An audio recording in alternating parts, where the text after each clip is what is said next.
இன்றைக்கி கடவுள் நம்மளுக்கு கொடுத்துருக்க வசனம் எபிரெயர் 12:1.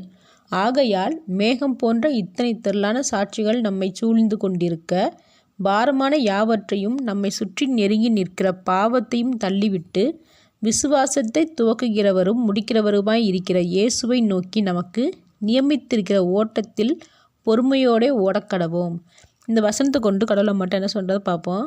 நம்மளோட வாழ்க்கையிலும் இல்லை நமக்கு தெரிஞ்சவங்களோட வாழ்க்கையிலும் தேவன் நிறைய காரியங்களை செஞ்சுருக்கிறாரு.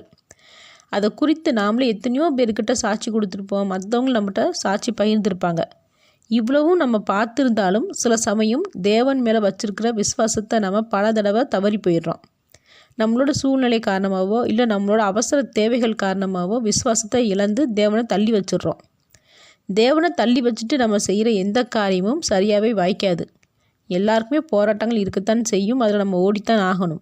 ஆனால் நாம் ஓடும்போது தேவனோடு சேர்ந்து தான் ஓடணுமே தவிர நாமளாக தனியாக ஓடணும்னு நினைக்கக்கூடாது. தேவனோடு சேர்ந்து நம்ம ஓடும்போது தான் எங்கே பள்ளம் மேடு இருக்குதுன்னு தேவன் நம்மளை சரியாக வழிநடத்தி ஓட வைப்பார். நாமளாக ஓடும்போது அது நம்மளோட கண்ணுக்கு தெரியாது. அப்புறம் பள்ளத்துக்குள்ளே விழுந்து கிடப்போம். அதனால் நம்ம எடுத்து வைக்கிற ஒவ்வொரு அடியும் தேவனோடு சேர்ந்து பொறுமையாக எடுத்து வைப்போம். ஆமேன்.